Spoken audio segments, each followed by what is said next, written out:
Today we're going to do Daf Nun Zayin. It's 57. 57a.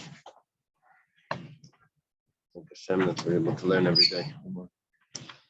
It's for learning. We should have this in English immediately. For Shlema, for my parents. Okay, let's begin the Mishnah. Kainam Peris Ha'elu Elai. Alai. Someone says that these fruits are forbidden on me. There's emphasis here that he said these. When he says these, it's different than if he just says fruits. We'll see in a second. Kainam hein al pi. These are forbidden to my mouth. Kainam hein lafi. They're forbidden to my mouth. So asa b'chilufayim v'gedulayim. He's not allowed to have benefit from them. Of course, he's not allowed to have benefits from what they're exchanged for. And he's also not allowed to benefit from if he plants them and they grow. He's not allowed to benefit from the growths. And we're going to see that that's just specifically the growths. But what grows from the growths, like a third generation off, that could be different. So this would be just like something that's hektish, that when you exchange something for hektish, the holiness goes on to the next thing. So here also, if he exchanges these forbidden fruits, because he said these, if he would have said fruits, then if he would have exchanged it, then it wouldn't be prohibited. Would have exchanged fruits for something else, it wouldn't be prohibited. But because he said these fruits, so it's like a direct sort of hektish. Then when he exchanges it, the prohibition transfers over to what he exchanged it for. That situation, if you would make like juice, it would be prohibited also. Yeah, for sure.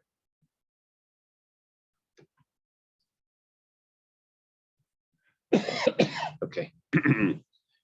Now it says, what's the aleph over here? She'eni yaichel, or shani yaichel. Either way, it means that I'm not going to eat. Shani tayim, that I'm not going to taste. Then it's muta b'chilufayim b'gedulayim b'davar shezari kala. Then it would be permissible to eat and taste the items that it was exchanged for or that grew from it, if it's something that it doesn't. Sometimes when you plant, the bulb that you plant in the ground remains there. Like by onions or garlic, it turns into a full bulb, but the original bulb doesn't disappear. Sometimes the seeds disappear. When you plant the regular seed, it disappears. Sometimes you put a bulb in the ground and that bulb remains there for the season. For the season, I guess. So is this saying that when someone says she'eni oikel, whatever, that is like a netter, he doesn't need a special word? I think he's using the word. Oh, either he's using the word kainam, or if he's not using the word, then it's called a yad. It's implied.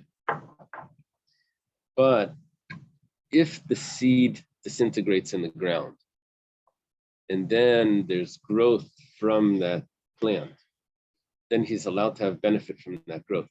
Because over here he said he's just not going to taste it. And because he's used the word tasting it or eating it, then that would mean specifically the item itself, not what's exchanged for and not what grows from it. Isn't that how all seeds work? No, I think by bulbs of like scallions. Scallions is different. I'm thinking normal seeds. Yeah, normal seeds would disintegrate. Start with seeds, but they turn into a bulb. Okay.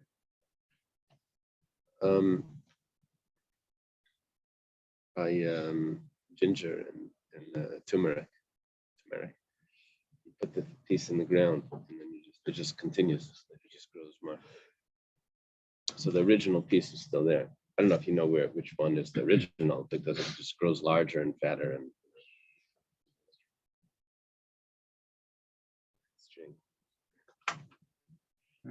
Okay. So if it's something that the seed dissolves, then you would be able to eat what comes out of it. However, but if the seed doesn't dissolve, like potatoes also. Oh, really? Yeah. So if the seed doesn't dissolve, then not only is it prohibited, but what comes out of it is also prohibited, and what comes out of that is also prohibited. Why?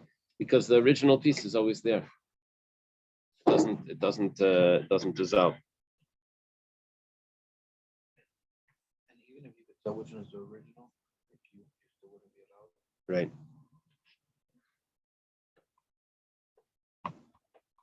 Yeah, we'll see on the next page a little bit more on how this works.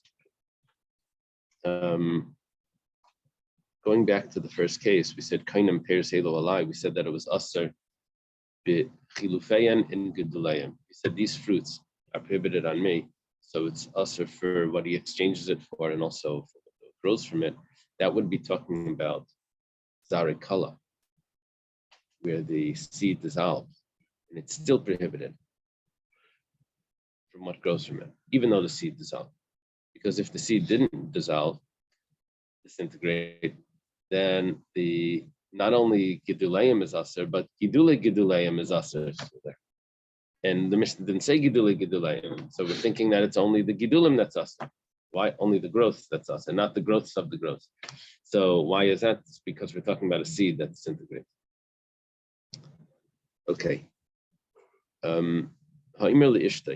Someone tells his wife, the work of your hands is prohibited to me. It means I'm not going to benefit from what you. Yadayach. Very good. Did well in school. Very well.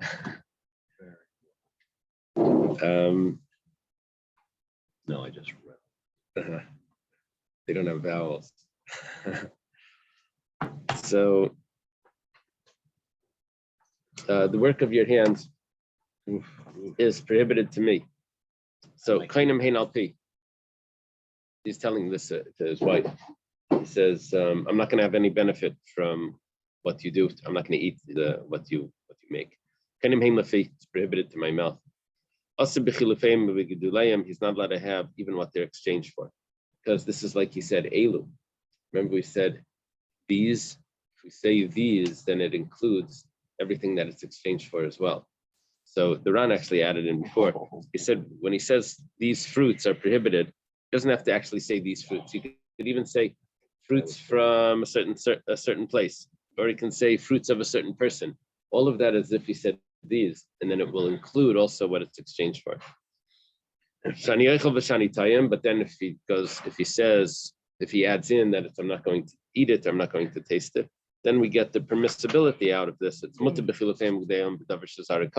if it's something where the seed disintegrates, then he would be permissible to have what it's exchanged for and what grows from it. But if the seed doesn't disintegrate, like we said, the bulbs, even the growth of the growth is also us. To read the next pieces very carefully. Pay attention to the wording here. The comma is going to make a big difference, the punctuation. Shat oisa.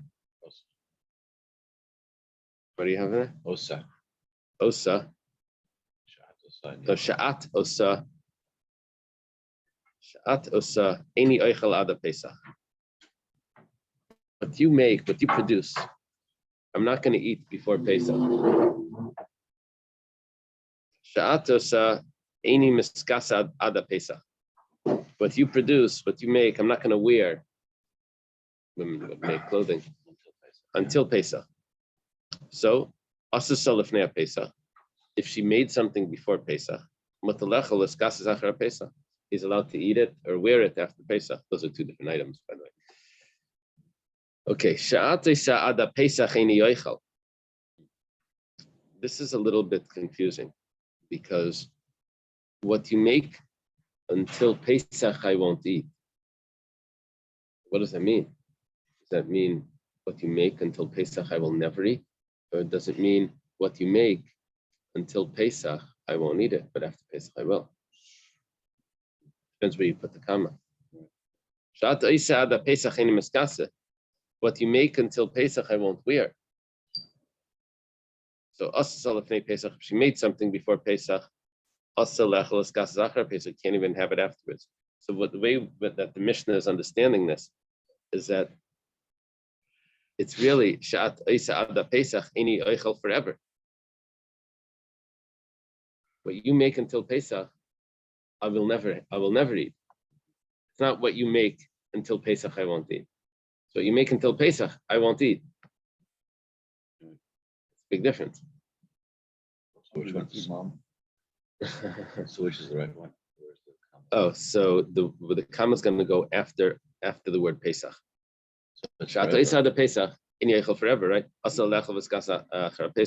the reason why we're determining that this is the way it is, because you could do it both ways, is because if the guy wanted to say that it's only going to be prohibited until Pesach, then he would have said it the first way. Shat isa eini oichel ad Pesach.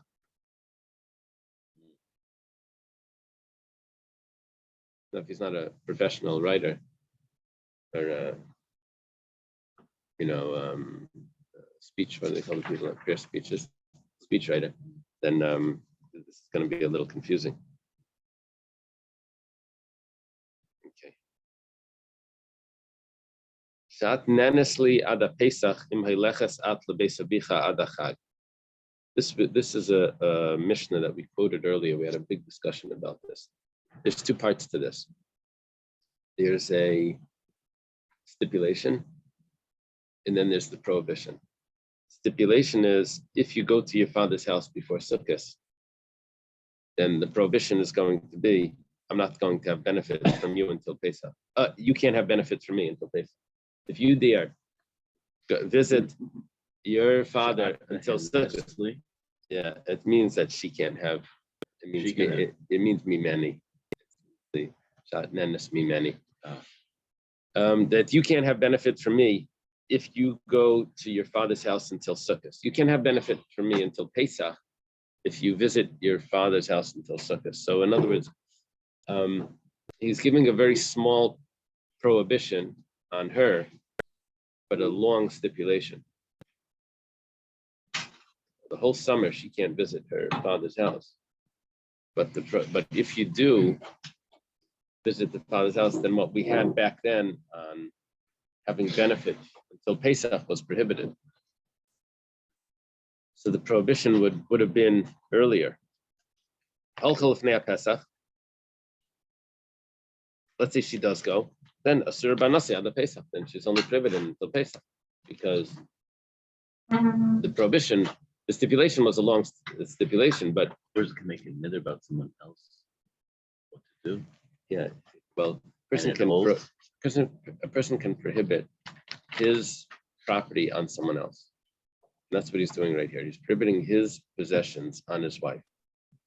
Now, he added a stipulation. That's the confusing part.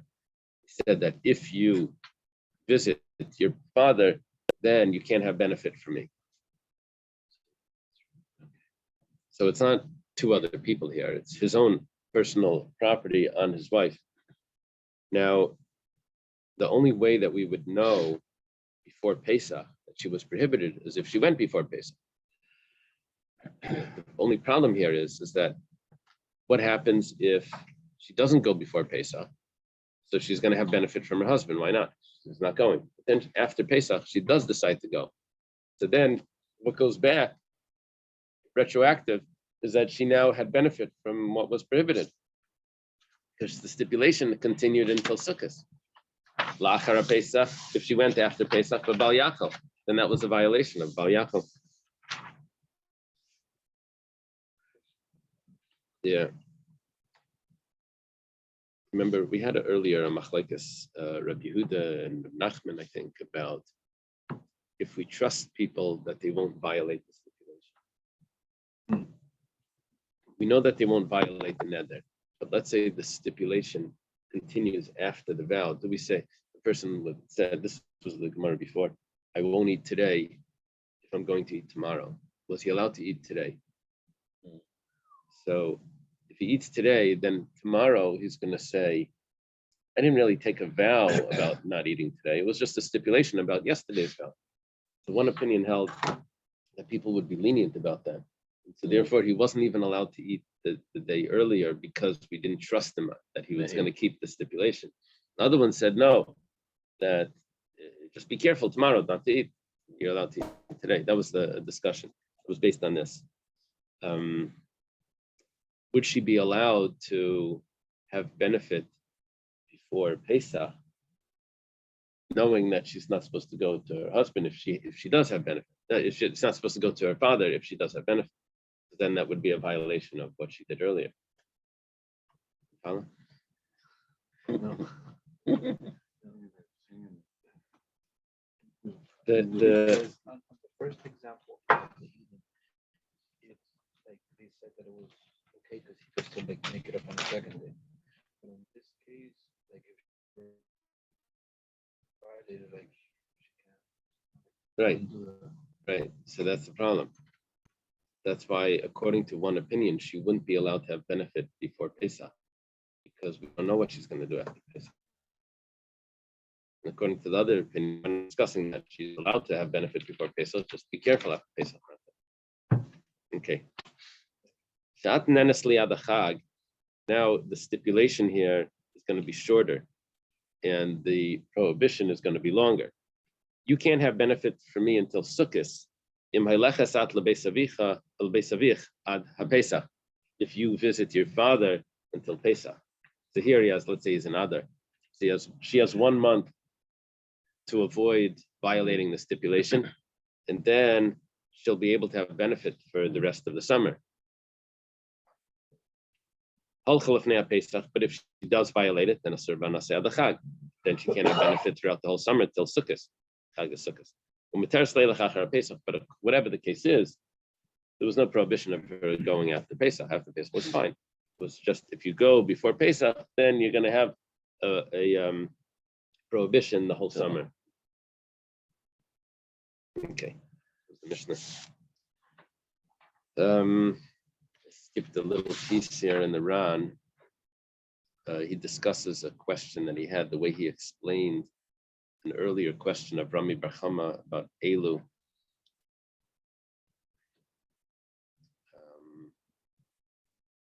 There was another piece here that I didn't get into.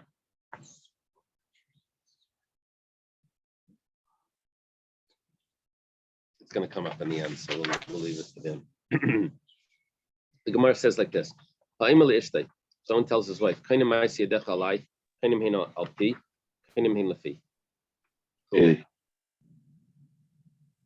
Which one are you up to? Where are you up to?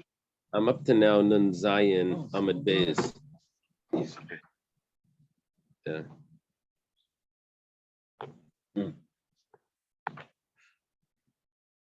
We're just starting the Gemara.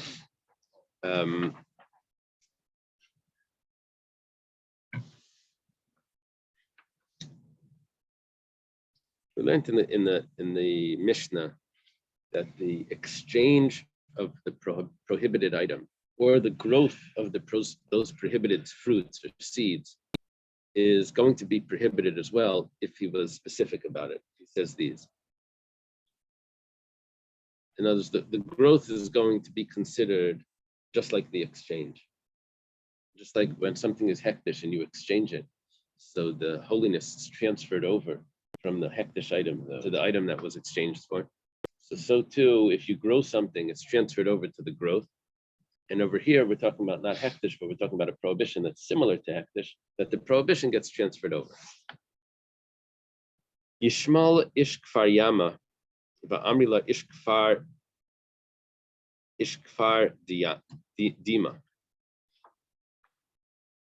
Either this Yishmael lived by the ocean, or he lived in a village called Dima. I think that's the two possibilities here, right?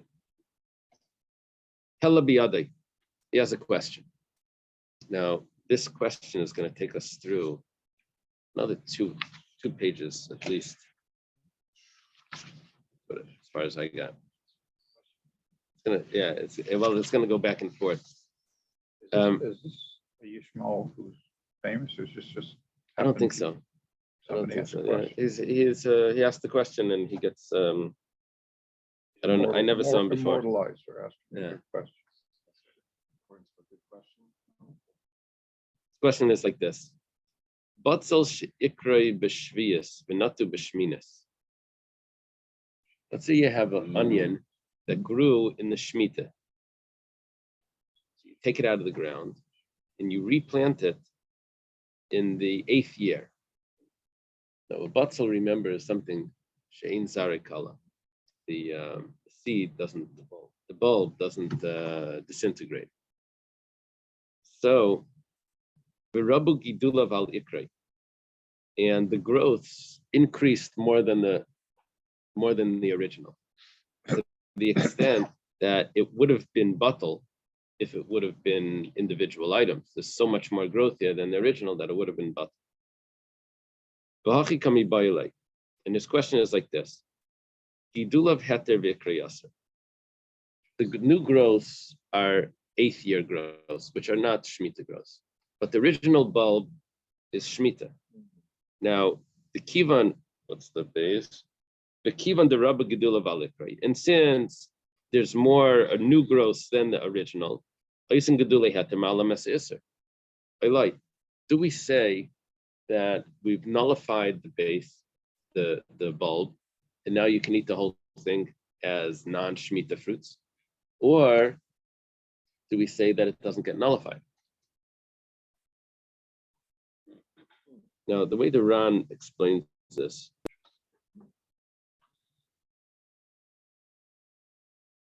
is that really the question is do we say that the bulb, that the growths are just an extension of the bulb and the whole thing remains asa?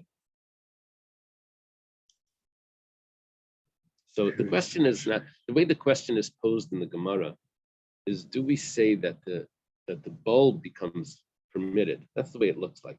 Do we say the bulb becomes permitted because the bulb is now batal?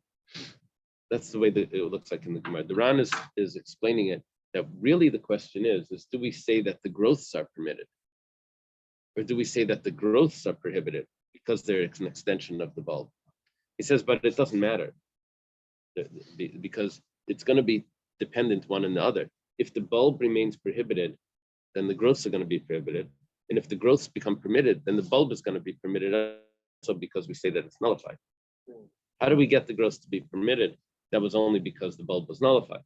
So he's going to say it's. But the nullification only happens later. When does it nullify? It has to start growing. Yeah, I'm not sure how Yediyah works in this. A lot of times by Bittul we So say 3 days after the Right. it's only growing. It's not nullified yet. right. That's a good point. But it could be that Bittul applies only when you know about it. The rules of Bittul, like the tree in the forest, if it breaks, you hear the sound. No one's there. The Bittul only takes place when someone knows that there was a mixture. I'll give you an example. If you mix But when one piece of cheese in 60 pieces of times in the challah, milk 60 times in the challah, so we say it's butter.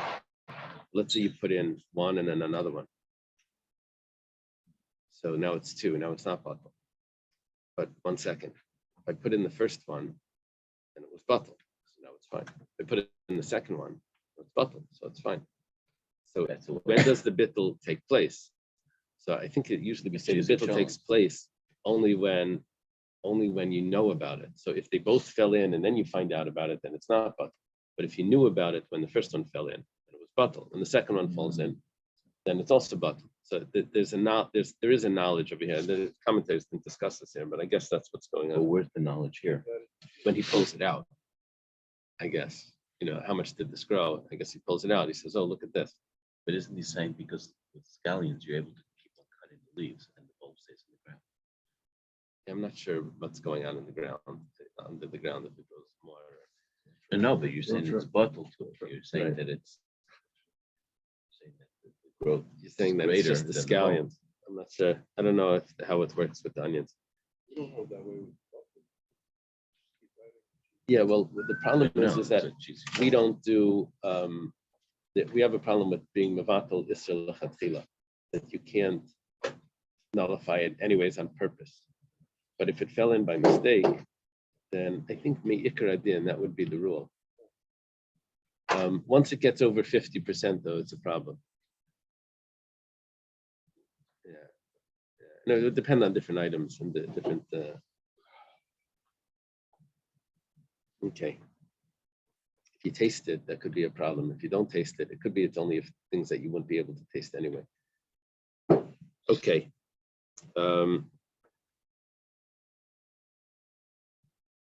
So his question here is: do we say that the growths are permitted because they would be nullifying the base? You're saying growth above ground or underground? Then I don't know. Let's say that it's underground because that would help the answer this question. Yeah. Right. Then it makes sense what you're saying because you only know that. You only know it when you pull it out. Right. Okay. Also, I'm sorry. The prohibition is because it was uprooted in sabbatical year. Yeah. It's not that it was uprooted. The prohibition here is not really a prohibition. The question is, do I have to consider it as Shemitah fruits? And then the rule with Shemitah fruits is that I have to be kept to the sanctity of Shemitah, which would mean that if there's no more onions left in the field, I would have to now take all the onions from my house and put them into the field because there's a whole bunch of rules that are going to apply if it's considered Shemitah. So what do I consider this new growth? Do I consider it Shemitah or not? Yeah. We say prohibited. It's not necessarily prohibited. It's just it goes under a category which could contain prohibitions. So I put it under that category of Shemitah, which now has a whole bunch of rules that would apply to it. Okay. Also, Rabami comes in front of Rabami, and Rabami doesn't know the answer. Also, Rabbi Yitzchak Nafcha comes to Rabbi Yitzchak Nafcha, and these are Amiroim in Eretz Yisrael. Pashat Leiman Adar. Rabbi Yitzchak Nafcha answered from the following: the Amar Rabbi Yechanan Trisa. How do they translate Trisa? I'm sorry, Rabbi Chanina Trisa. Trisa. Does that say a third of somewhere, or is that a place? That's just a name. It's just a name. Uh-huh. That's the name. So it sounds like the word that usually is like three.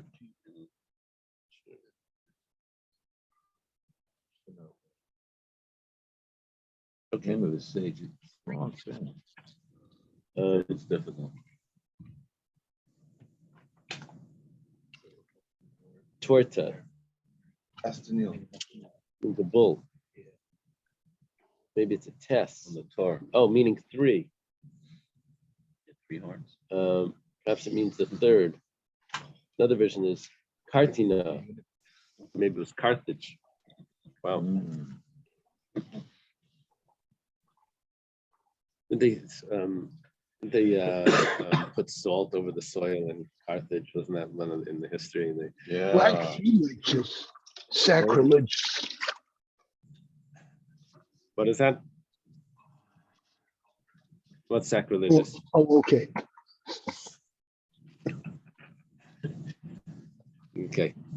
So he answered, Amar Rabbi Yanai, Rabbi Yitzchak Nafcha is saying from Rabbi Chanina, Amar Rabbi Yanai, Batzal sel truma shenatu.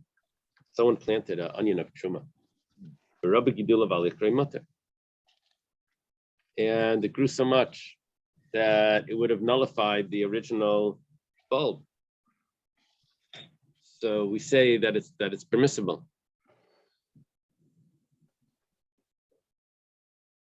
This seems to be an answer, right? Because we'll say that it goes back to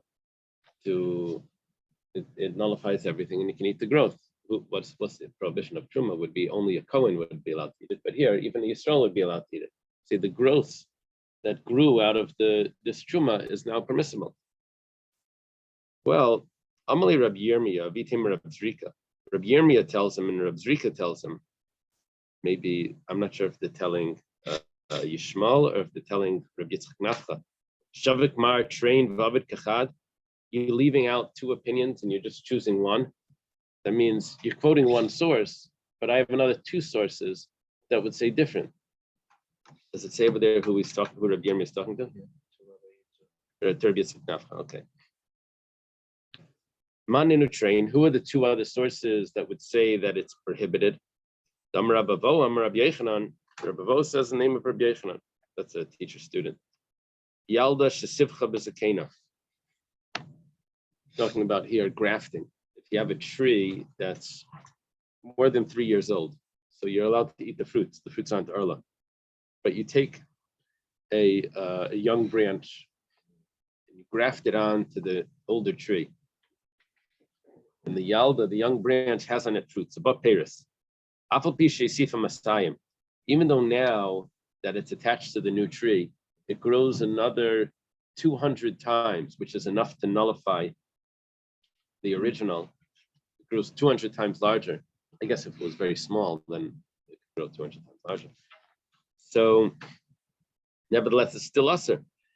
So you see that the bulb doesn't become nullified and the growths remain prohibited because it's under 3 years. The rule is the tree is under 3 years. This is the graft was under the fruit of this graft was under 3 years. We don't say that it became nullified in the new growth.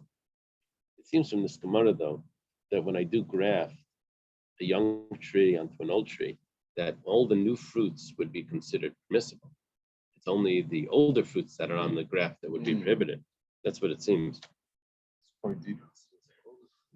Yeah, when you graft a little branch, there's no fruits on it. There are in this case.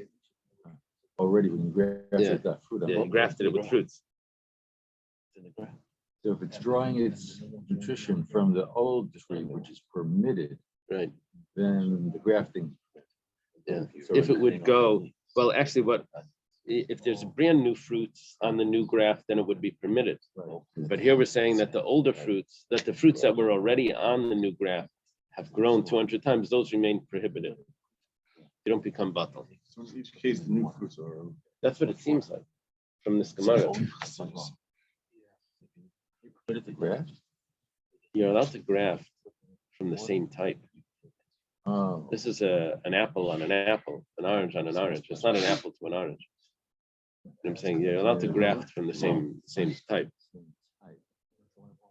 Florida, they use kind of orange citrus. That's the base is different than the Right. fruit, but it's the same kind of. Yeah. So when it comes to the citrus, I think they rely on the Chazanish that holds that all citrus are considered one species. Contradicts some other things, but I don't know. I'm not sure if everyone relies on that. Or it would create a problem if we didn't, because if you had a citrus tree that you got from the store, I think most of them are grafted. Roots are you have one rootstock that's more resistant, and then but that rootstock doesn't produce a lot of good fruit. So they graft onto it something that produces good fruit. So yeah, then it would create a problem with you wouldn't even be allowed to be makayim if it would be kalayim. You're not even allowed to water it or tend to it. It would be a problem. So, Okay. but I graft the eggplant onto a tomato. Great. Oh really? Yeah. But I can't, it's not allowed. It's So yeah, I don't know if there's grafting on plants. I thought it was just grafting on trees, but I don't know. I have to look that up. It's interesting, you can graft a fruit to a vegetable, No, well, those are both fruits. Well, a tomato and eggplant. Eggplant? eggplant on a tomato. Saying one's a fruit and one's a vegetable. It's interesting what that says. I think they're both the same type. Both of them grow very similar. Saying that Not fruits. Aren't they considered fruits? the tomato is considered. a Yeah. fruit. I thought it And was so probably eggplant. eggplant would also be. Really? Has seeds on the inside. Well, let's see. Fruits continue to ripen after they're picked, and vegetables begin to degrade. What do eggplants do? No, you take a tomato and it ripens. I'm saying it's a fruit. It That continues makes it to a fruit. ripen. I'm saying that doesn't make it fruit, it's a characteristic of a fruit. I don't agree with those characters. Okay. Okay, so that's number one. That's Rabbi Yochanan. V'amar Shmuel bar Rabbi Nachmani. Amar Rabbi Shmuel bar Rabbi Nachmani. Amar Rabbi Yonasan. Shmuel bar Nachmani. It's usually not just Rabbi Shmuel bar Nachmani, not Rabbi Shmuel bar Rabbi Nachmani. Amar Rabbi Yonasan. So we have a Rabbi Yochanan and a Rabbi Yonasan here. Batzel shenatu bekerem. Let's say you planted an onion in a vineyard, v'nekar kerem, and then the vineyard gets uprooted. So when it started to grow, it was considered kalayim, forbidden mixture. Not that it grow other vegetables in the vineyard. And then what happened was you got rid of the vineyard, and it would continue to grow afterwards. And we say that because it started off in the vineyard, we say that it continues to be usher. We don't say that it becomes nullified from its growth later. Well, so this was a question Rabbi Yirmiyah has on Rabbi Yitzchak Nafcha, that why are you telling me that it's permissible based on what Rabbi Yanai says, that the truma becomes nullified by the new growth of the onion of truma becomes nullified by the new growth. I have two other sources, one by Arla and one by another onion that was kalayim. We say that it's not nullified. He then comes in front of Rabami and he answers from the following. Now, this is a little bit of a problem because Rabbi Yochanan already said something before. But whatever the case is, litra b'tzalim shetikna. So you have a liter or a measurement of onions that you took meiser from them, bizarra, and then you took those already fixed onions that were permissible to eat because their meiser was taken, and you planted them in the ground. Now there's new growths. Misasheres lefikula.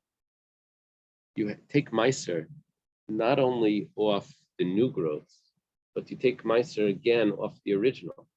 Now there's a problem over here, because if you're taking meiser off the original were already fixed. So it must be that we're going to say that the new growth nullifies the original and makes it that it's not meiser. This is the only case I think that I've seen that we would say, usually we say that prohibited gets nullified by the permissible. Here we're saying that the permissible is nullified by the prohibited. Can I ask the two examples of Rabbo Omer Rabbi Yochanan had both to do with trees. I don't think they're fully comparable to an onion. There's different roots. Aha. Well, it's not perfect because Rabbi Yonasan's. I was also going to point out that Rabbi Yonasan is dealing with the onion that was growing in a vineyard. Right. So the vineyard is like a tree, and the roots of a tree are totally different than Yeah, but now our question is not the tree. The question is back to the onion. Do we say that the new onion will nullify the original bulb of the onion? Right? Because we took out the vineyard. So we still have a case of an onion, even with the Yisr. The problem over here is actually, okay, Rabbi Yochanan is now saying that we're going to nullify the permissible because of the prohibited. We're going to nullify the one that doesn't need meiser because of all the new growth that does require meiser. The perennials are going to have this problem all the time. If I have a whole field of perennials and I take my meiser and then there's a new crop or a later crop, Right. I have to take it all over again. Yeah, but that would only be if the bulb is coming together with the new crop. We would have to have the bulb. They were dealing with an onion that the original bulb was there as well. We're saying that it's not nullified. Now, this contradicts the theory that was given by Rav Amiel. He says that everything in the world is permissible. Now, without the Torah, would it be prohibited or permissible? It says at its first basic level, everything is permissible. Then the Torah comes along and applies prohibitions. So when we nullify something, we remove its unique identity that it just received by being prohibited, and we put it back on its basic, on its default, because the default of everything is permissible. So according to that, bittul works perfectly, where we say, what happens when something becomes nullified? It just loses its unique identity and it goes back to its default, which means it's permissible. But over here, Take off the barcode. right. Over here, I have it the opposite. I have that originally, what's its default? When I'm saying that it's becoming bottle, its default is that it's chayiv in meiser. Not its default is permissible. Its default is that it's chayiv in meiser. Okay, it's an interesting point, but whatever the case is, alma oisin gedulim mevat lemikra, we do say in nullification, because you see now you have to take meiser off the bulb as well. Now the Ran points out that there's an inherent problem here, because how am I going to take meiser? If I take meiser from something else, see, if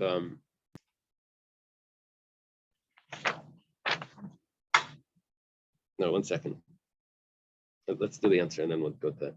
The Gemara says, Dilma l'chum rashayni. Maybe this is just to be strict.